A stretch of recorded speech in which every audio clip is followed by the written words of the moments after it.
Subscribe करें हमारे YouTube channel साधना gold को और पाएं वीडियोस सबसे पहले। बेल आइकन दबाना ना भूलें। कुंडलीक नाम के भक्त महाराष्ट्र में, जहां आज पंढरपुर, जहां विट्ठल नाथ जी विराजमान है, एक्चुअली वहां पर जहां विट्ठल नाथ जी का मंदिर है, वहां किसी भक्त का घर हुआ करता था। उस भक्त का नाम था कुंडलीक। वह कुंडलीक अपने माँ की इतनी सेवा करता था। अच्छा, पहले ये सेवा नहीं करता था, पहले अपनी पत्नी के कहने से चलता था। इसका विवाह हुआ तो इसकी पत्नी में यह आसक्त हो गया। एक ही बेटा था अपने माता पिता का, माँ बाप भी बड़ा प्यार करते थे। बुढ़ापा जब आया तो माँ बाप ने बेटे का विवाह कर दिया। एक लड़की आई घर में और वो अपने तरीके से रहने लग गई। अब कुंडलीक उसके साथ रहता, माँ बाप की तरफ ध्यान ना देता। माँ बाप भूखे रहने लग गए, भोजन ना मिलता भरपेट। तब माँ बाप को लगा कि अब मेरा बेटा विवाह करके बदल गया है, अब लगता है इसे अब माँ बाप की ज़रूरत नहीं है। एक बात बताएं, आजकल बच्चे भी बड़े स्वार्थी होते हैं। सारे नहीं, क्षमा करना, मैं हर बच्चे के लिए नहीं कह रहा हूँ, जो इस प्रकार के हैं उन्हें कह रहा हूँ। आजकल बहुत सारे बच्चे स्वार्थी होते हैं। माँ बाप की सेवा भी तब तक करते हैं जब तक माँ बाप के पास कुछ होता है। कुछ नहीं होए ना तो बच्चे भी देखते नहीं क्या है तुम्हारे पास। इसलिए माँ बाप से कहता हूँ, बुढ़ापे के लिए कुछ बचा के रखा करो। इसी बहाने बच्चे सेवा करेंगे। आजकल बच्चों को तुम्हारी सेवा से मतलब नहीं है, तुम्हारे धन से मतलब है। चलो कोई बात नहीं, धन ही सही, पर धन भी होगा तो बुढ़ापे में तुम्हें गिलास भर पानी मिल जाएगा, 2 रोटी मिल जाएंगी, तुम्हारा बुढ़ापा सुख से गुजर जाएगा। कुछ नहीं रहेगा तो कहीं तुम्हें दर दर की ठोकर ना खानी पड़ जाए। इसलिए हम आपको सावधान कर रहे हैं, है ना। कोई बुराई नहीं है अपने पास 2 पैसा रख के चलने, पर बच्चे देखो, शादी नहीं होती ना तब तक माँ अच्छी लगती है, माँ के हाथ की रोटियां अच्छी लगती हैं। पर बहुत सारे बच्चों का विवाह होने के बाद ना उनके तौर तरीके सब बदल जाते हैं। माँ बाप के प्रति उनकी श्रद्धाएं कम हो जाती हैं, पत्नी की तरफ खिंचाव ज़्यादा। उनको लगने लगता है अरे अब हमें कुछ करना चाहिए, यही हमारा परिवार है, अब माँ बाप तो मरने वाले हैं, इनके लिए क्या करना, हमारी जो आने वाली जनरेशन है, बच्चे हैं, उनके लिए कुछ कर लें, कुछ कर लें। अरे भाई, उनके लिए भी करना चाहिए, पत्नी और बच्चों के लिए भी करना चाहिए, पर माँ बाप ने तुम्हें इस योग्य बनाया है कि तुम पाँव पे खड़े होकर चल सकते हो, कुछ कमा सकते हो, पढ़ाया लिखाया है, तो क्या माँ बाप का ऋण नहीं चुकाओगे? क्या अपने कर्तव्यों से यूं ही भाग जाओगे? इसका अर्थ तो यही हुआ। एक कहावत होती है, जिस पत्ते पर खाया, जिस पत्तल पर खाया उसी में छेद कर दिया, ये कहावत है। जिस माँ बाप से तुमने काखा गाघा सीखा, जिस माँ बाप की उंगली पकड़ना चलना, उंगली पकड़ के चलना सीखा, बुढ़ापे में उसी माँ बाप को दुत्कार दिया, छोड़ दिया, यह तो नमक हरामी हो गई ना। हाँ या ना? इसलिए आपसे प्रार्थना है, आप अपने माँ बाप के साथ ऐसा गलत व्यवहार ना करना। भगवान उन्हीं को मिलते हैं जो सेवा। कुंडलीक नाम का बेटा था, वह भी पत्नी के कहने पर आ गया और अपनी माँ को, अपने पिता की तरफ देखता भी नहीं था। जब माँ बाप को लगा कि मेरे बेटे का व्यवहार बदल गया है, लगता है वैसे हमारी ज़रूरत नहीं है, तो हम क्यों इसके घर में पड़े रहें। माँ बाप बोले, बेटा अब हम तीर्थ यात्रा में जा रहे हैं। मन नहीं था बुढ़ापे में तीर्थ यात्रा में जाने, कहाँ खाएंगे, कहाँ रहेंगे, पर अब बेटे का व्यवहार ऐसा है तो बोले ठीक है, निकल जाते हैं। तो गांव में एक बैलगाड़ी किसी की ली और तीर्थ यात्रा में चल पड़े दोनों पति पत्नी। पत्नी ने कुंडलीक से कहा, कुंडलीक की पत्नी ने, सुनो जी, जब हमारा विवाह हुआ था तब माँ ने एक बड़ा हार पहना था, वो तो दिया नहीं माँ ने हमें, और घर छोड़ के जाने लगी, लगता है जरूर झोले में दबा के ले जा रही हैं। तो बहू ने कान भर दिए, अच्छा तुम कह रही हो तो हम झोला चेक करके आते हैं। अरे कैसे चेक करोगे, जहां सो जाएगी माँ चेक कर लेंगे। हाँ, पत्नी ने गुप्तचर लगा दिया, अपने पति को लगा दिया सीसीटीवी कैमरा। अब जहां माँ बाप सोए सो कुंडली छिप छिप के माँ बाप को देखे कि झोले का मौका मिले तो झोले में जाके हाथ डाले, पर माँ बाप तकिया बना के रखते थे झोले को सिर के नीचे, अब मौका ना मिले। चलते चलते 15 दिन बाद उनकी यात्रा काशी पहुंच गई। काशी में दोनों बूढ़े माता पिता ने स्नान किया गंगा जी में। गंगा मैया में प्रणाम किया और रात्रि को कुछ मिल गया, प्रसाद पाया और वहीं गंगा माँ के तट पर सीढ़ियों पर दोनों पति पत्नी सो गए, झोले को सिर के नीचे रख के। उसमें ज्यादा कुछ नहीं था, सिर्फ कपड़े थे पहनने के। अच्छा, वो सो रहे हैं। अब कुंडलीक ने देखा कि रात्रि को 3 बजे और 4 बजे के पहले एक सांवली सी कन्या निकलती है गंदे से कपड़े पहनकर, और वह कुंडलीक के माता पिता के पास आती है। और कुंडलीक के माता पिता सो रहे थे, उनका दर्शन करते ही वह कन्या बिल्कुल सफेद हो गई, सुंदर हो गई, वस्त्र स्वच्छ हो गए और वह वापस जाने लगी। तो कुंडलीक ने पकड़ लिया, ए देवी रुको, तुम कौन हो, अपना परिचय दो। और मेरे माता पिता के सामने आप आई और बिल्कुल साफ सुथरी हो गई, जब आई तो गंदी थी, कौन हो आप?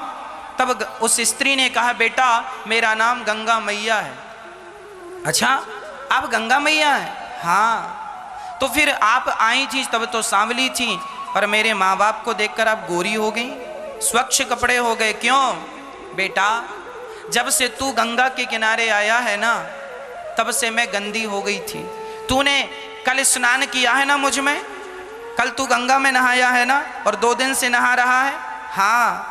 बोले तेरे स्नान करने से मैं गंदी हो गई हूँ, क्योंकि तुम जैसे अभागे बेटे जो अपनी माँ की सेवा तो करते नहीं है और माँ पे संदेह और करते हो। तुम जैसे बेटे जब गंगा में पांव रखते हैं ना, तो तुम जैसे पापियों के स्पर्श से मैं अशुद्ध हो जाती हूँ, और तुम्हारे माता पिता बिल्कुल निर्मल है। ऐसे निर्मल भक्तों का दर्शन करके मैं पवित्र हो जाया करती हूँ। इसलिए तुम जैसों का दर्शन हुआ और तुम जैसों का स्पर्श हुआ, इसलिए मैं गंदी हो गई, पाप ज्यादा हो गया, और तुम्हारे माँ बाप को देखने से मेरे पाप धुल गए।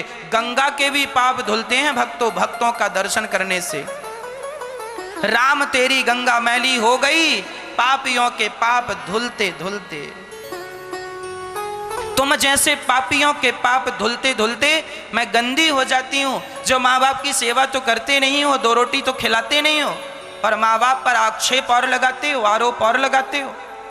उस दिन से कुंडलीक की आंखें खुली, गंगा माँ का दर्शन करके वो अपने माँ बाप को चरणों में गिरा, माँ बाप को गाड़ी पे बिठा के ले गया, और तब से उसने अपने माँ बाप की ऐसी सेवा की, इतना प्रसन्न की अपने माँ को, अपने पिता को अपनी सेवा से, कि परिणाम यह हुआ कि एक दिन द्वारिकाधीश अपनी रुक्मणी माँ को लेकर, अर्थात रुक्मणी माँ हमारी माँ, वो अपनी पत्नी को, द्वारिकाधीश रुक्मणी को लेकर के जा रहे थे। तो अचानक भगवान ने कहा, रुक्मणी आज एक भक्त का दर्शन करने का मन हो रहा है। रुक्मणी अम्बा ने कहा, कौन? मुझे भी दर्शन कराओ। बोले यहाँ पंढरपुर में कुंडलीक नाम का भक्त रहता है, माँ बाप की बड़ी श्रद्धा से सेवा करता है, मैं उसका दर्शन करना चाहता हूँ। अच्छा मैं भी चलती हूँ। तो माँ रुक्मणी और भगवान पहुँच गए और कमर में हाथ रख के कहने लगे, कुंडलीक मैं द्वारिकाधीश हूँ, आया हूँ, दर्शन करना चाहते हो सो कर लो। कुंडलीक ने कहा, प्रभु आपका दर्शन करने के लिए तो लोग चलकर जाते हैं और आज आप यहाँ चलकर आए, क्यों? तब भगवान ने कहा, बेटा जैसे मैग्नेट लोहे को अपनी ओर खींच लेती है, चुंबक लोहे को अपनी ओर खींच लेती है, उसी प्रकार भक्त की सेवा भाव, जो सेवा करता है उसका सेवा भाव भगवान को भी अपनी ओर खींच लेता है। तो आपकी सेवा ने मुझे अपनी ओर खींच लिया और मैं आकर खड़ा हो गया। माँ बाप को सुलाकर कुंडलीक आए और भगवान के चरणों में प्रणाम किए। भगवान ने कहा, बेटा तुम हमसे कुछ मांग लो, हम तुम्हें कुछ देना चाहते हैं। कुंडलीक ने कहा, हे विठ्ठल, अब मैं यही चाहता हूं कि जैसे आपने मुझे दर्शन दिया, ऐसे आने वाले भक्तों को दर्शन देकर के उन्हें कृतार्थ करते रहना मैं यही चाहता हूं, ऐसे ही खड़े रहना। तब से लेके आज तक पंडरीनाथ कमर में हाथ रख के विठ्ठलनाथ जी आज भी पंढरपुर में खड़े हैं, आज भी खड़े हैं। ये हैं पंडरीनाथ जिन्हें हम विठ्ठल भगवान कहते हैं। आज भी ये खड़े हैं कमर में हाथ रख के। किसके लिए खड़े हैं? सेवा करने वाले भक्तों के लिए खड़े हैं। इसलिए कहता हूं कि मैं देखो यज्ञ जप तप पूजा पाठ कुछ ना जानता हूं, पर मैं माँओं की सेवा करना तो जानता हूँ ना। यदि मैं इतना भी जान जाऊँ और इतना ही कर लूँ तो भी मेरा बेड़ा पार हो जाएगा। बिना यज्ञ के, बिना जप के, बिना तपस्या के साधु संत जो तपस्या करके गति पाएंगे वही गति हम माँ बाप की सेवा करके प्राप्त कर सकते हैं। यह गृहस्थों की सबसे बड़ी भक्ति है। क्या भगवान श्री राम ने क्या अपने माँ बाप की सेवा आज्ञा का पालन नहीं किया? 14 साल वनवास रहे किसकी आज्ञा से? कौन बेटा इतना कष्ट उठाएगा? अरे माँ बाप की आज्ञा क्या राम जी ने नहीं मानी? अरे राम जी भी भगवान तब बने हैं जब उन्होंने अपने माँ बाप की सेवा की है, आज्ञा का पालन किया। इसलिए तुमसे कुछ ना होए, मंदिर ना जाओ, कीर्तन भले ना करो, नाम मत जपो, पर माँ के चरण तो दबा सकते हो। माँ से हालचाल तो पूछ सकते हो, माँ तुम कैसी हो, आज तुमने कुछ खाया? यहाँ 180 माताएं रहती हैं भक्तों, मैं रोज माँओं के पास जाता हूँ, रोज नियम से। एक भी दिन नागा नहीं हुआ, पूछ लेना माँओं से जाके, एक भी दिन का नागा नहीं हुआ। हाँ, किसी दिन बीमार पड़ गया, उस दिन भले नहीं गया, बाकी कंटिन्यू रोज जाकर हर माँ से, प्रत्येक माँ से पूछने का प्रयास रहता है, माँ सब ठीक है? भोजन समय से आ रहा है? भोजन आपने किया? भोजन में मिर्ची ज़्यादा तो नहीं थी, कम तो नहीं थी? यहाँ कोई तकलीफ तो नहीं है? आपका स्वास्थ्य तो अच्छा है? सारी बातें हम रोज स्वयं करते हैं, किसी के भरोसे सेवा को छोड़ते नहीं हैं। बेटा अपनी माँ को पत्नी के भरोसे छोड़ देता है। माँ तुम्हारी है, पत्नी के भरोसे तुम क्यों छोड़े हो अपनी माँ को? तुम ही पूछा करो ना 5 मिनट बैठ के कि माँ तुम कैसी हो। तुम पत्नी से पूछ लेते हो माँ ठीक है? पत्नी ने कहा अच्छी है माँ, पत्नी ने कह दी अच्छी है, आपने मान लिया। वो अच्छी, तुम्हारी पत्नी भी अच्छी है, बुरा नहीं कह रही है, पर तुम जाके बैठोगे ना तो तुम्हारी माँ को ज़्यादा अच्छा लगेगा। तुम उसके पाँव में बैठोगे, चरण दबाओगे, पूछ लोगे हालचाल माँ के पास बैठकर, माँ को अच्छा लगेगा। अरे बुढ़ापे में तुम्हारे लिए ही तो जिंदा है, जो सांसें हैं वो तुम्हारे लिए ही तो हैं। अब सेवा करो, तुम्हारी सेवा, तुम्हारा मलमूत्र धोया था ना माँ ने बुढ़ा जब तुम बच्चे थे, अब तुम्हारी बारी आई से तुम भागने लगे ना, माँ की सेवा नहीं करेंगे? वाह, भगवान पकड़ के उल्टा लटका के जब हंटर मारेंगे तब तुम्हारी अक्कल आएगी। ईश्वर के घर देर है, अंधेर बिल्कुल नहीं है, बचेगा कोई नहीं। माँ ने तुम्हारा मलमूत्र धोया है, तुम्हारी सेवा की है, तुमसे प्यार किया है माँ ने, और तुम सेवा में भाग रहे हो। माँ की देख रेख खुद करना चाहिए। एक बेटे ने कहा महाराज जी मैंने माँ की सेवा के लिए नौकर चाकर लगा दिए। हमने कहा अच्छा, तो पत्नी से प्यार करने के लिए भी 2-4 नौकर लगा दे, वही करते रहेंगे प्यार।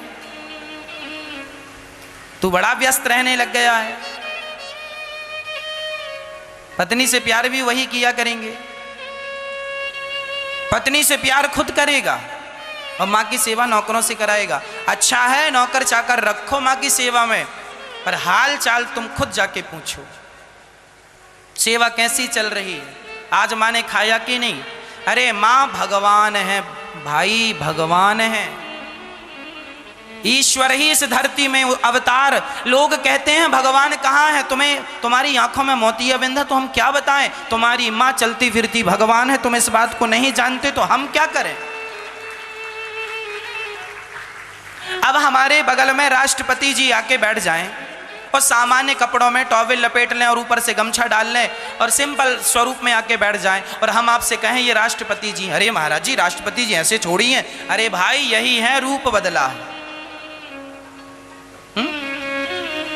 मोदी जी की दाढ़ी मूछ है, मोदी जी दाढ़ी मूछ कटवा के आ जाए, सेविंग करवा के बगल में बैठ जाएं और कहें हम कि ये मोदी जी हैं, तो आप मानेंगे नहीं ये मोदी जी हैं?